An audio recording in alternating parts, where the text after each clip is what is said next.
ராமானுஜ தயாபாத்திரம் ஞானவைராகிய பூஷணம் ஸ்ரீமத் வெங்கடநாதாரியம் வந்தே வேதாந்த தேசிகம் சீரொன்று தூப்புள் திருவேங்கடமுடையான் பாரொன்று சொன்ன பழமொழியில் ஓரொன்று தானே அமையாதோ தாரணியில் வாழ்வோர்க்கு வானேற போமலமும் வாழ்வு. அனைவருக்கும் அடையோடைய நமஸ்காரங்கள். திருச்சின்னமாலையின் 8வது பாசுரத்தை இன்று அனுபவிக்க இருக்கின்றோம். இந்த பாசுரத்தில் சரமஸ்லோகத்துடைய சாரத்தை சொல்ல போகிறார். சரமஸ்லோகம் அப்படின்றது பகவத்கீதையில் கண்ணபிரான் அருளி செய்தது. 18வது அத்தியாயத்தில் 66வது ஸ்லோகம். அந்த ஸ்லோகத்துடைய சாரத்தை இந்த பாசுரத்தில் அனுபவிக்கலாம். முதல்ல நம்ம சர்ம ஸ்லோகத்தை அனுபவிச்சுட்டு அதுக்கப்புறம் அதனுடைய சாரத்தை அனுபவிக்கலாம். அதுக்கு முன்னாடி அந்த சர்ம ஸ்லோகம் உருவான சூழ்நிலையை நம்ம புரிஞ்சுக்கணும். அப்போ தான் இந்த பாசுரம் நம்ம தெளிவாக புரிஞ்சுக்க முடியும். யுத்தம் ஆயிடுத்து. கண்ணன் தூது போனார். அந்த தூது சரியாக வரலை. அதனால் யுத்தம் ஆயிடுது. யுத்தம் காலத்தில் அர்ஜுனன் எல்லாரையும் பார்த்துட்டு, இல்லை என்னால் சண்டை போட முடியாது, என் காண்டிபம் என் கையில் விட்டு நழுவி போகிறது, இருக்கிறவா எல்லாருடைய குருமார்கள், பாட்டன்மார்கள், சகோதரர்கள், நான் இவளோட யுத்தம் போட மாட்டேன் அப்படின்னு சொல்லும்போது கண்ணபிரான் சொல்கிறது, அர்ஜுனா நீ ஒரு சத்திரியன். சத்திரியனுடைய தர்மம் யுத்தம் செய்யறது, அதுவும் தர்ம யுத்தம் செய்யறது.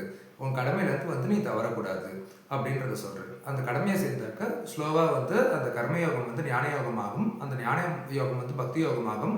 அதுக்கப்புறமா நீ அடையலாம் அப்படின்ட்டு கண்ணன் சொல்ல அர்ஜுனனுக்கு பயம் வந்துருக்கு. ஐயோ இதெல்லாம் எங்கேருந்து நான் கர்மயோகம், ஞான யோகம், பக்தி யோகம் இதெல்லாம் பண்ண போகிறேன் அப்படின்ட்டு. அப்போ அவர் சொல்கிறார், சரி பரவாயில்ல, எல்லாத்தையும் விட்டுடு, நானே எல்லாமே உன்னை காப்பாற்றுறேன், கவலைப்படாத அப்படின்றத சர்ம ஸ்லோகத்தில் கண்ணன் சொல்லியிருக்கார். சர்வதர்மான் பரித்தியஜ்ய மாமேகம் சரணம் ரஜ அகம் துவா சர்வ பாப்பேபி மோட்சயிஷ்யாமி மாசுசக அப்படின்னு சொல்கிறார். சர்வதர்மான் எல்லா தர்மங்களையும் பரித்தியஜ்யனாக்க விட்டுடு, மாம் ஏகம் சரணம் ரஜ என்னை மட்டுமே சரணா பிடிச்சிக்கோ, அகம் துவா சர்வ பாப்பேபி மோட்சயிஷ்யாமி நான் உன்னை எல்லா பாவங்கள்லேருந்தும் காப்பாற்றுறேன், மாசுசக சோகப்படாத அப்படின்றத சொல்லியிருக்கார் கண்ணன். இதை சுவாமி தேசிகன் எப்படி அனுபவிக்கிறார் அப்படின்றத பார்க்கலாம். அதாவது முதல்ல பாசுரத்தை அனுபவிக்கிறேன், அதுக்கப்புறம் பார்க்கலாம்.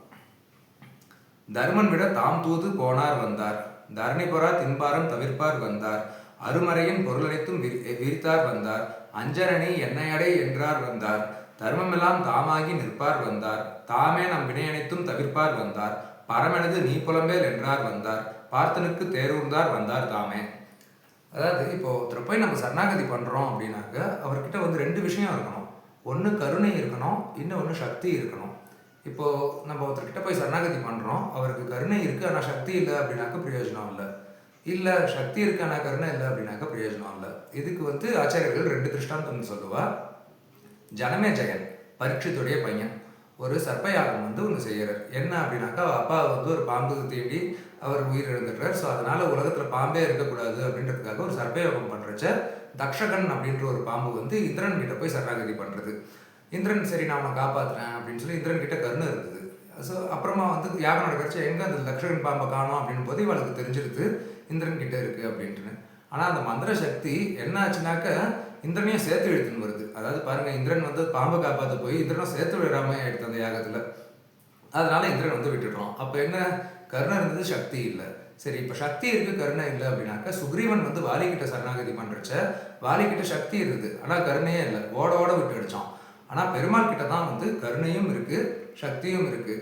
இவ்வளோ பாவம் பண்ணியிருக்காங்க, இவன் போய் இன்னொரு 100 ஜென்மம் வரட்டும் அப்படின்னு நினைக்கிறது இல்லை, அது கருணை. அதே சமயத்தில் அந்த பாவங்களை போக்கக்கூடிய சக்தியும் இருக்குது. அதனால் நம்ம பெருமாள் கிட்ட தான் சரணாகதி பண்ணணும். ஸோ இது எளிமை, அது மேன்மை, இது 2மே இருக்கணும். இந்த பாசுரத்தில் பார்த்தீங்கன்னாக்க முதல் வரியும் கடைசி வரியும் அவருடைய சௌலபியம் எளிமையை சொல்லும், நடுவில் இருக்கிற வரிகள் அவருடைய மேன்மையை சொல்லும். தர்மன் விட தாம் தூது போனார் வந்தார். எல்லாருக்கும் தெரியும், பாண்டவர்களுக்காக கண்ணன் தூது போனது. தூது போகிறது அப்படின்றது ஒரு பரம்பொருள் செய்ய வேண்டிய வேலையே கிடையாது. அதாவது தூது போகிறதுன்றது ஒரு ரொம்ப மட்டமாக எதுக்குமே லாய்க்கு இல்லை அப்படின்னாக்கா தூதுக்கு போவா. என்னன்னாக்கா இங்கே இருக்கிறது அங்கே சொல்லணும், அங்கே இருக்கிறது இங்கே சொல்லணும் அப்படின்ட்டுன்னு. சில பேரால் அதுவும் முடியாது, சொன்னது என்னன்றதை மறந்து போயிடுவா. அப்போ என்ன பண்ணுவானாக்க ஒரு அட்டையில் எழுதி கழுத்தில் கட்டி அனுப்பிச்சு வைப்பா. இதுக்கு கேட்டுடுவான். அவள் திரும்ப பதிலுக்கு ஒரு அட்டை எழுதி கழுத்தில் கட்டி அனுப்பிச்சு வைப்பா. இதுதான் ஒரு தூது செய்யனுடைய சாமர்த்தியம் இருக்க வேண்டியது. ஆனால் பரம்பொருள் ஸ்ரீமன் நாராயணனே தூது போகிறார் அப்படின்னாக்க அவருடைய சௌலபியத்தை அது காட்டுறது. அது யாருக்காக? பாண்டவர்களுக்காக. பாண்டவர் சரண் அப்படின்னு சொல்லி வந்துட்டா பாண்டவர்கள், அவளுக்காக என்ன வேணாலும் செய்வேன் அப்படின்றது தான் அந்த சௌலபியம். தர்மன் விட தாம் தூது போனார் வந்தார். அடுத்தது தரணி பொறா தின்பாரம் தவிர்த்தார் வந்தார். அதாவது இந்த பூமி தாய் இருக்கா இல்லையா, பூமி மாதா, நல்லவர்கள் எத்தனை பேர் இருந்தாலும் தாங்கிப்பா. ஆனால் தீயவர்கள் வந்து ஜாஸ்தி ஆயிடுனாக்கா அவளால் வந்து அந்த பாரத்தை தாங்கவே முடியாது. அதனால தான் அப்பப்போ ஒவ்வொரு யுகமாக வந்து தீயவர்களை வந்து அழிச்சுட்டு இருக்கார் பெருமாள். நீர்மையில் நூற்றவர் வீய அப்படின்னு சொல்லி ஆழ்வாருடைய பாசுரம். அதே மாதிரி இந்த துரியோதனாதிகள் அவள்லாம் வந்து ரொம்ப தீயவர்களாக இருந்தா. நிறைய பேர் அதாவது கிருஷ்ணாவதாரத்திலே பார்த்தாக்க கண்ணன் பிறந்து ஒரு வார குழந்தை இருக்கலாம். அப்போ பூதரையிலேருந்து ஆரம்பித்து வச்சாசுரன், கபிதாசுரன், சகடாசுரன், கேசி வரைக்கும் ஒரு அசுர சகஸ்ரநாமமே சொல்லலாம்னு வைங்கோ. அத்தனை அசுரர்களை கொண்டு அதுக்கப்புறமா வந்து கம்சனுடைய திருமலைக்கு போயிட்டு அங்கே வந்து முஷ்டிகன், சானூரன் அப்படின்ற மல்லர்கள், கோலாபீடியம் என்ற யானை எல்லாத்தையும் வந்து கொன்று அந்த பாரத்தை வந்து தவிர்த்தான் இல்லையா. பெருமாள் அவதாரம் பண்ணுறதே வந்து பூமி பாரத்தை வந்து தவிர்க்கிறதுக்கு தான். அதுதான் தரணி பொறா. தரணினாக்க பூமி, பொறாளாக்க பொறுக்க முடியாத தின் பாரம் தவிர்த்தார் வந்தார். அடுத்து அருமறையின் பொருள் அனைத்தும் விரித்தார் வந்தார்.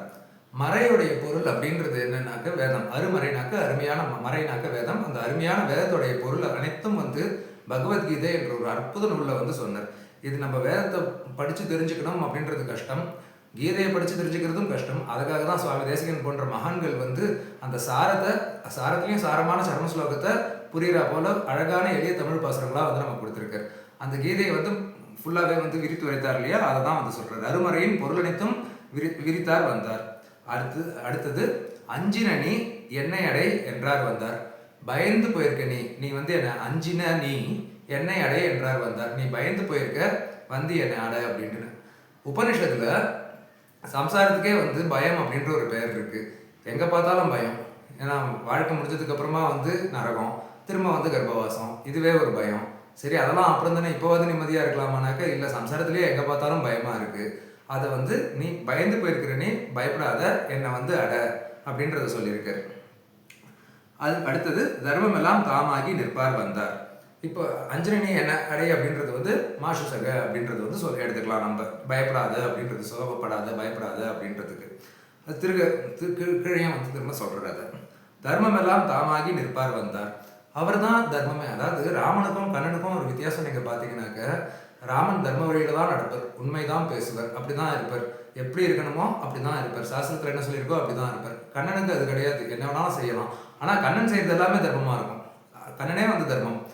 தர்மம் எல்லாம் தாமாகி நிற்பார் வந்தார். அதுக்காக தான் என்ன சொல்றார், சர்வதர்மான் பரித்தியச்ச, எல்லா தர்மங்களையும் விட்டுரு, நான் தான் வந்து எல்லா தர்மங்களுமே அப்படின்றது வந்து சொல்றார். தாமே நம் வினையனைத்தும் தவிர்ப்பார் வந்தார். அடுத்தது வந்து அவரே வந்து நம்ம எல்லா பாவங்களையும் அகம் துவா சர்வ பாபேபியும் மோஷயிஷ்யாமி அப்படின்னு சொல்றாரு இல்லையா. தாமே நம் வினையனைத்தும் தவிர்ப்பார் வந்தார். இது இப்போ உலகத்துல வந்து ஒரு விஷயம் ஒன்று வேணும் அப்படின்னாக்க, நம்ம போகிறோம் ஒருத்தர்கிட்ட, அப்பா இது ஏன் வேலை இல்லை, நீ ஒன்று பண்ணு, இங்கெல்லாம் போயிட்டு இந்த கிளியரன்ஸ் வாங்கிட்டு வா, கடைசியாக நான் வந்து கையெழுத்து போடுறேன் அப்படின்னு சொல்லுவோம். ஆனால் அப்படி கிடையாது. கண்ணன் கிட்ட போனாக்கா அவரே வந்து தாமே நம் வினையனைத்தும் தவிர்ப்பார் வந்தார். அவரே வந்து எல்லா பாவத்தையும் வந்து போக்கி கொடுக்குறார் அப்படின்றது அவருடைய வார்த்தையிலேயே சொல்லியிருக்கார். சொல்லிட்டு சோகப்படாத அப்படின்றத வேற சொல்லியிருக்கார். என்ன சொல்லியிருக்கார், பரம் எனது நீ புலம்பேல் என்றார் வந்தார். பரம் அப்படின்னாக்க பொறுப்பு அப்படின்னு அர்த்தம், அல்லது பாரம் அப்படின்னு அர்த்தம்.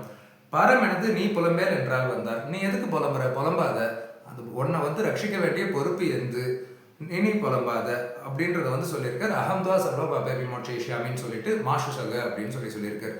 இதை சொல்ல வேண்டிய அவசியமே இல்லையே. சர்வதர்மான் பரித்தியஜ்ய மாமேகம் சரணம் ரஜ அகம்துவா சர்வ பாபேபி மோட்சயிஷ்யாமி, அங்கேயே முடிச்சிருக்கலாம் ஸ்லோகத்தை. ஆனால் மாசுசக அப்படின்னு சொல்லி போட்டிருக்காரு. எதுக்குனாக்க தன்னுடைய குழந்தைகள் சோகப்படக்கூடாது, அவர் சொல்ற வார்த்தையில வந்து நம்பிக்கை வரணும் அப்படின்றதுக்காக கவலைப்படாத, சோகப்படாத அப்படின்னு சொல்லியிருக்காரு. கடைசியான வரியில வந்து திரும்ப வந்து அந்த சௌலபியத்தை வந்து சொல்லியிருக்காரு. பார்த்தனுக்கு தேர் உருந்தார் வந்தார் தாமே. அதாவது இந்த வரி, ஒரு தேரோட்டி அப்படின்றது இன்னைக்கு இருக்கிற டிரைவர் மாதிரி கிடையாது. இன்னைக்கு இருக்கிற டிரைவர்லாம் கொஞ்சம் நல்ல சுகமாகவே இருக்கா அப்படின்னு சொல்லலாம். ஏசி, எல்லா ஃபெசிலிட்டிஸும் இருக்குது, டிவி பார்க்கலாம், சாங்ஸ் கேட்கலாம், அதெல்லாம் கிடையாது. தேர்காலத்தில் வந்து தேர் ஓட்டும் போது வலது பக்கம் திருப்பணம் தேர அப்படின்னாக்க, அர்ஜுனன் வந்து தன் காலை வந்து கண்ணபிரானுடைய திருத்தோல் மேலே வைப்பான், வலது தோல் மேலே. அப்போ வந்து வலது பக்கம் வந்து திரும்பணும் அப்படின்னு சொல்லி அர்த்தம். இடது பக்கம் திரும்பணும் அப்படின்னாக்க கண்ணனுடைய இடது திருத்தோல் மேலே அந்த காலை வந்து அர்ஜுனன் வைப்பான். அதே போல் இப்போ உலகத்தில் பார்க்குறோம் இல்லையா, டிரைவர் வந்து கார் கதவை திறந்து வைக்கிறா, அதுக்கப்புறமா தான் அந்த பெரிய மனுஷர் இறங்குவார் அப்படின்றது. அதே போல் அர்ஜுனன் தேரை விட்டு இறங்கணும் அப்படின்னாக்க கண்ணன் கீழே குனிஞ்சுப்பான், கண்ணனுடைய திருமுதுகு மேலே அர்ஜுனன் வந்து அந்த காலை வச்சு இறங்குவான். அதே மாதிரி ஏறும்போது திரும்ப அதே மாதிரி தான். அவ்வளோலாம் வந்து ஒரு பரம்பொருள் பண்ணணுமா அப்படின்னாக்க சௌலபியம். தன்னுடைய அடியவர்களுக்காக எந்த அளவும் வந்து இறங்குவான் அப்படின்றத சொல்லியிருக்கார்.